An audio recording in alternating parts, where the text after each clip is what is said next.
Wow, Friday already. It seems like I just did one of these, but here we had a whirlwind week. Corinne's home, yay! It's just been kind of a crazy week, getting a lot of stuff done. But it is time once again for picks of the week, and this week was Positively Beastly week. I'm often inspired by a hot new release for my themes, and this week is just such an occurrence. The Starfinder-driven Alien Bestiary is chock full of things to throw at your galaxy-running adventures. The best bestiaries give you groups and factions to weave into your campaigns, as well as effective tools and advice on how best to use the creatures and villains, and this one is definitely one of the best. So this is a really great book out for Starfinder. It is done by Legendary Games, and there's just a whole bunch of stuff in there. You'll find allies and adversaries in these pages, playable races for your sci-fi game, cosmic horror, apocalyptic enemies inspired by classic themes of science fiction. They get into a whole challenge rating stuff that you'll need. There's over 300 monsters in this thing, so dive in. So with that being the theme, I stuck with bestiaries and collections of baddies. So on Tuesday, we went with the Fantasy Age Bestiary. It's an encyclopedia collection of creatures and both mythical and original, each with illustrations and game stats intended for the dungeon master to call upon in crafting encounters and adventures. The tradition of the Monster Manual continues with Green Ronin's own Fantasy Age Bestiary, fulfilling the exact same role for their own core fantasy RPG. Not surprisingly, much of what was found in that venerable first home for D&D is recreated here. There's plenty of new stuff from the lavishly creative minds of GR's team. So if you're into the whole Fantasy Age system, this is kind of a must-have book. Move on to the next pick, which, is near and dear to the heart. That would be Savage Foes of North America for Savage Rifts. This was a hell of a collection of stuff to throw at heroes in that setting, but it's also great content that could be reskinned for any Savage setting, no matter the genre. It's powerful fantasy-flavored enemies, gleaming and gritty high-tech opponents, giant monsters, weird and mind-bending aliens, and more.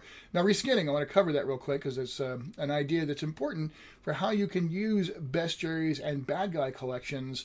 If you have one that's for a particular game system that you like, but you're running a different genre, a different kind of story, reskinning is a really effective way of quickly getting what you need. It's a very useful technique that GMs master, whereby you take the stats for an established entity and just reinterpret them to represent something else. For example, in Savage Foes of North America, you've got the first apocalyptic cavalry folks. It's all too easy to reskin those as bandits, mercenaries, and more for any setting where hover cycles or robot horses are a thing. The Daemonics work great as either techno-demons or bizarre alien invaders, or, you get the picture. So Savage Foes of North America is one of the key core books for Savage Rifts. And by the way, people have been asking me a lot of this lately. Yes, there's more books coming. I helped oversee production of 3 core books and a bunch of additional supplemental material, so keep your eyes open for the next wave of stuff. Moving on, yesterday's pick, Tome of Beasts for 5th edition by the Cobalt folks. Continuing to dodge the monsters and mayhem found in bestiaries for Positively Beastly Week, we trend back to a more traditional monster manual with Cobalt's Tome of Beasts for 5th edition. 400 plus monsters from the entire history of Cobalt Press's creations for previous fantasy gaming systems, all collected up and statted for the latest iteration of D&D. This is pretty much a must-have.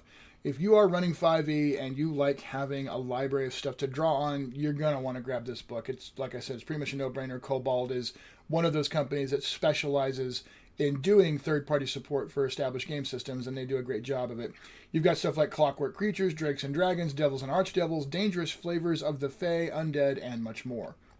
Finally, today's pick, it being Friday, we close out Positively Beastly Week, and I've landed on one of the most popular villain books for Supers Gaming ever published. Villains Unlimited is for Heroes Unlimited 2e, sure, but the sheer scope of creative ideas in this tome can help any superhero GM flesh out a world with villains, factions, and more. And that art. Oh, the art. This is not necessarily the greatest cover that was ever done for a Palladium book, but seriously, when you look inside at all the different art pieces, it's just... One thing that Palladium was always fantastic at was coming up with fantastic art for their settings and for their material. Go inside this book, you're going to find these great images. If nothing else, the images will inspire your own write-ups for villains. But you've got 80 plus villains, plus villainous teams and organizations. You've got the jury. Are they heroes or villains? Self-appointed group of police as superheroes and takes down those who become evil, reckless, or crazy. Scrit, super being control, retrieval, and elimination teams. This multinational organization designed to handle superhuman problems. And there's just a whole bunch more in there. So seriously, this is a really cool set of stuff for you to look at. If you're running Heroes Unlimited, great, but if you're not, it's still going to be useful. So there it is, our week of picks for Positively Beastly Week. As always, I welcome your comments. Check out Sean'sPickOfTheDay.com. Or comment wherever you see this posted up. Thank you for following it. And again, as always, I encourage you to like this video and subscribe for future weeks. Cheers, keep the gaming going.